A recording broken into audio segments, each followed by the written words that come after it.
여러분 안녕하세요. 오롱장입니다. 빙하.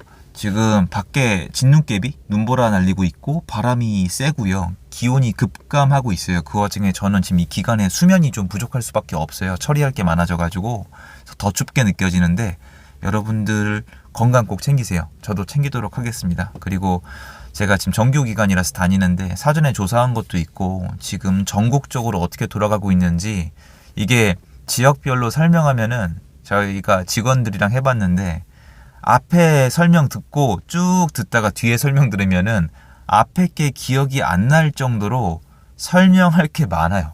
그러니까 되게 좀 복잡한 시장으로 가고 있는데 그 전에 전국이 지금 이런 모양새입니다라고 얘기를 들으시면은 좀 도움이 되실 거예요.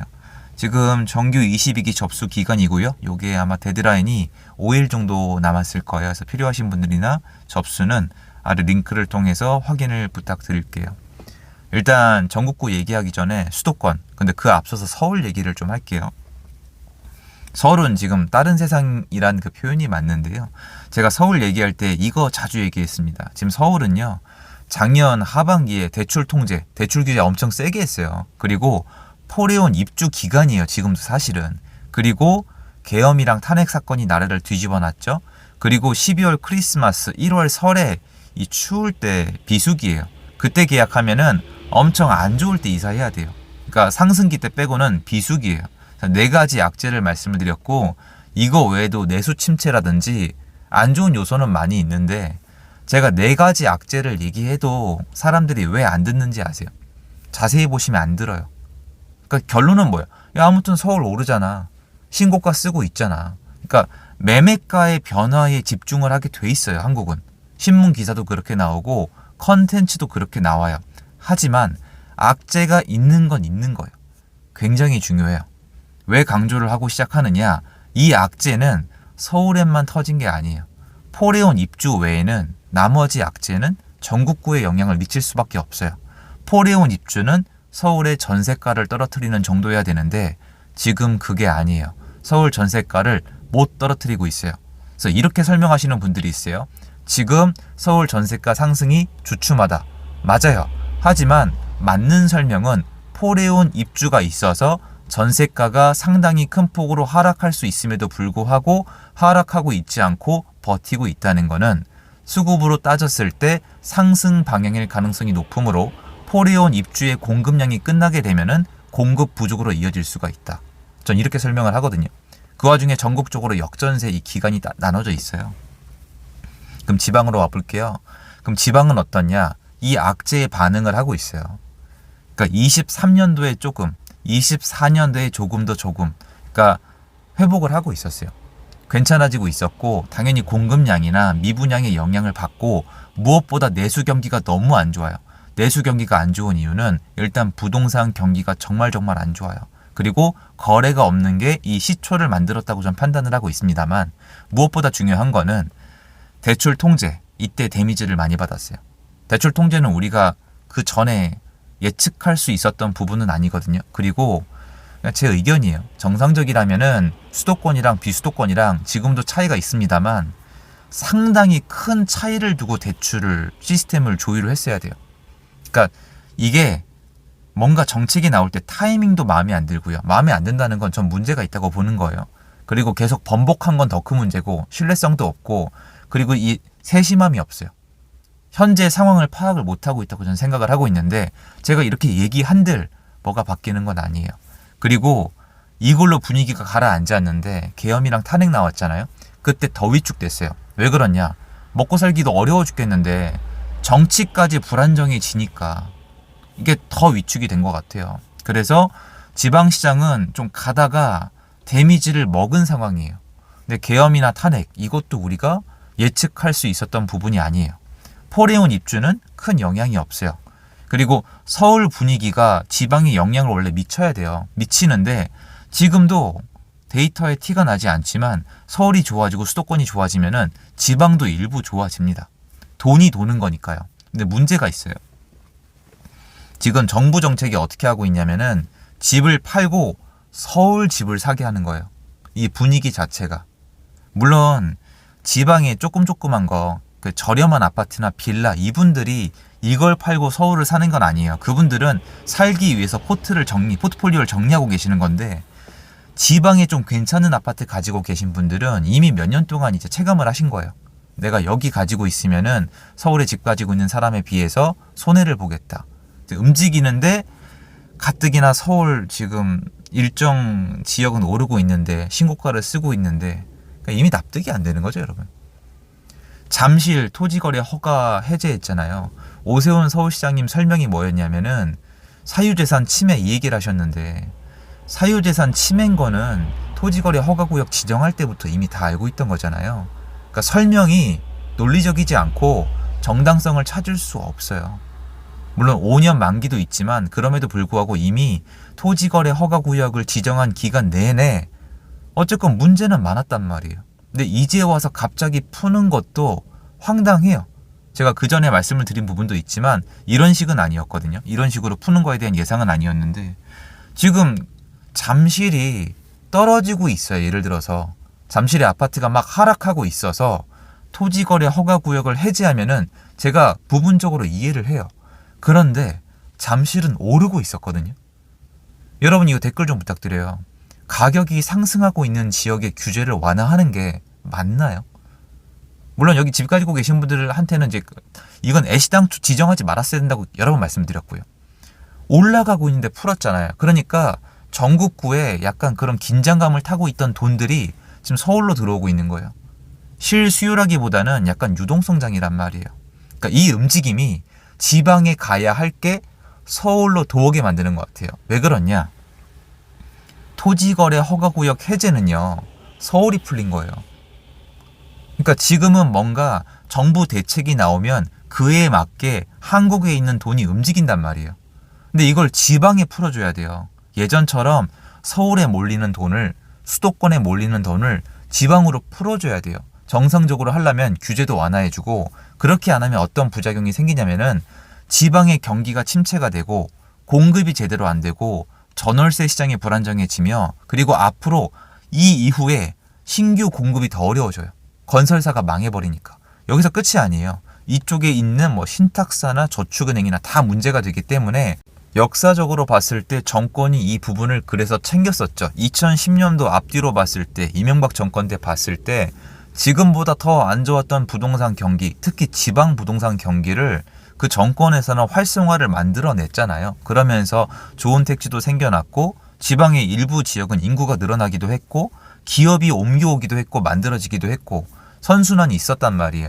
저는 이 일이 앞으로도 가능할 거라고 생각하는데, 여러분이 들여다보시면은 지방 부동산 시장이 안 좋은 이유가 사실 수급 때문만은 아니에요.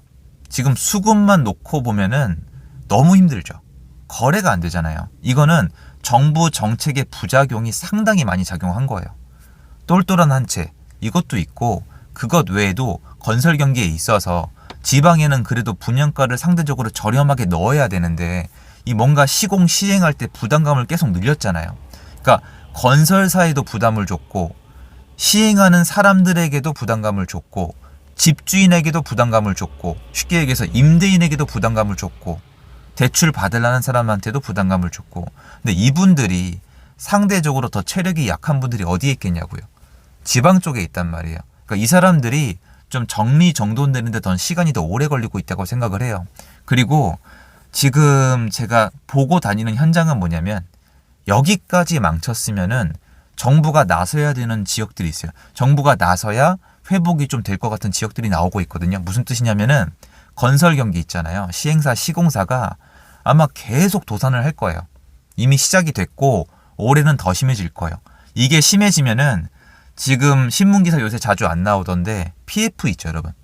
PF 대출이 문제잖아요. 이게 지금 제가 마지막 체크했을 때 200조를 향해 가고 있었는데, 이거 터지면은 이 문제는 절대 작지 않아요. 정부가 어떻게든 버티고 있는데 이거 가능해요. 지금 우리가 우습게 볼 게 아니라 지방의 내수랑 부동산 경기 이대로 냅두면은 한국 경제의 뇌관이 될 수가 있어요. 그래서 항상 정말 이대로 가면 망한다 싶을 때 누군가 나서서 살리기 시작을 하고, 지금 지방에 대해서 살리려는 어떤 정책들이 조금씩 나오고 있어요. 미분양 대책이. 다만 눈치 보기를 많이 하는데, 이 눈치 보기가 지방선거가 다가오면은 많이 바뀝니다. 예를 들어서 정치가 얼마나 지금 무섭고 중요하냐면은 제가 원래 정치 얘기 잘 안 하려고 하다가 요새는 좀 채널에 따라서 좀 하잖아요. 오세훈 서울시장님 보세요. 제가 아까 말씀드렸지만 지금 부동산 시장 자체를 놓고 봤을 때 지금이 토지거래 허가구역 풀 타이밍은 아니었어요. 왜 풀었을까요?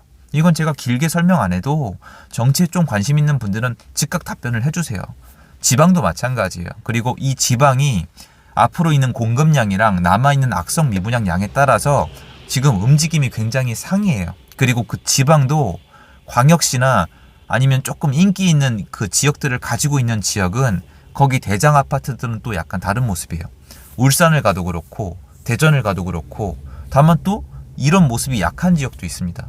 그래서 지금 모습이 굉장히 다양한데 결론은 지방 쪽에 갈 유동성을 서울에서 뺏고 있기 때문에 이런 정부 정책을 조금 바꿔야 되는데 이게 맞추려고 노력을 해도 사실 이미 타이밍 넘어갔거든요. 제 생각에는. 이게 좀 어려운 부분이 있어요. 그래서 제가 지방에 이제 포트폴리오를 가지고 계신 분들은 내가 가져갈 수 있는 체력까지 정리를 하고 기다리자라고 말씀드린 게 이런 거거든요. 다 맞출 수 있으면 좋은데 어렵거든요. 근데 예전에 이렇게 안 좋은 시장에서 정부 정책이 나왔을 때 오히려 더 안 좋았던 곳들이랑 더 절망적인 곳들이 굉장히 많이 상승을 했거든요. 왜냐면 그때 가면 이 얘기가 나와요. 여기 지금 너무 싸다. 여러분 요새 이 얘기 들어본 적 있으세요? 예를 들어서 서울 일부 지역이랑 부산 일부 지역이랑 떼놓고 역사 통계를 놓고 지금 부산 아파트가 너무 싸다. 이렇게 따지면 지금 대구가 제일 싸거든요. 못 들어보셨죠? 원래 이 타이밍엔 그걸 얘기를 안 하고요. 뭔가 좀 풀리고 올라가게 되면은 이 얘기가 나와요. 인간적으로 너무 싸다. 너무 저평가돼 있다. 지금 얘기하면 욕만 먹어요. 그러니까 이게 그런 시장이 있고 이런 시장이 있는데 예전에 지방시장 올 때 저도 사실은 좀 황당하긴 했거든요. 확 들어와 버리니까. 근데 그건 인내심이 분명히 필요하단 말이에요. 그리고 정작 지방을 지금 다니면서까지 분석하는 분들이 많지가 않을 거예요. 왜냐면 사실은 좀 예전에 비해서 뭔가 내가 할 수 있는 게 되게 없다라는 인식이 있거든요. 그만큼 뭔가 사람들이 지금 관심도 없고 그리고 이 침묵 속에서 약간 어려운 시간을 겪고 있는 건 맞는데 저는 이걸 정부가 방치할 수 있다고 생각을 안 해요. 여러분 지금 수도권만 남겨놓고 지방을 망하게 만들면 한국 경제 안 돌아가요. 그런 구조를 갖고 있질 않거든요. 그리고 정권은 무조건 그 힘을 잃어요. 누가 지지합니까? 그 지역 자체를 말아먹고 있는데 지금 그 정도로 내수 경기가 안 좋거든요. 그래서 이런 부분들은 좀 지켜보시고 대응을 하시면 된다고 생각을 하거든요. 다만 그 전에 말씀드린 것처럼 내가 버틸 체력은 만들어 놔야 되거든요. 제가 예전부터 많이 말씀드린 부분인데 좀 힘든 시간이에요. 제가 얼마나 힘든지 이해를 잘 하고 있고 힘들죠. 힘든 시장이에요. 그래서 좀 잘 지켜보면서 근데 이게 제가 원래 이 얘기까지 하는데 이렇게 힘들고 안 좋은 게 기회거든요. 제가 말씀을 드렸잖아요. 그 기회는 제가 뭔가 얘기를 했을 때 욕먹는 시장이에요. 거의. 지금 거기를 왜 사냐. 지금 앞에 누가 죽어나가는데 누가 누구를 망치려고 그러냐. 이런 얘기가 나와요. 그러니까 결국엔 정해져 있는 거죠. 되고 있는 시장, 좋은 시장, 이미 돈이 들어온 시장 여기를 얘기하는 거랑 지금 굉장히 어려운 시장을 얘기하는 거랑은 확연히 다른데 전 예전에 지방시장이 이런 적을 본 적이 있거든요. 저 스스로도 부동산 투자하면서 그때는 잘 안 됐었고 결국 시장은 돌고 돌아요. 저는 시간 문제라고 생각을 하거든요. 그래서 내가 지금 기다리고 있는 게 뭔지를 한번 생각을 해보면은 조금 더 도움이 되지 않을까 그렇게 말씀을 드리고 싶고 뭐 수도권이랑 서울은 제가 여러 번 말씀을 드렸잖아요. 지금 갈 지역만 가고 있고 서서히 회복하고 있고 전세가가 상승할 거고 이런 얘기들. 그래서 그렇게 놓고 보시면은 전국 시장에 대한 아웃라인이 약간 생기실 거예요. 달라요 모습이 서로. 근데 지역마다 좀 다르긴 한데 지방이란 단어를 놓고 보면 이제 이런 식으로 갖고 있습니다. 그거 말씀드리고 싶어서 영상 준비해봤습니다. 감사드리고요. 좋은 하루 되십시오.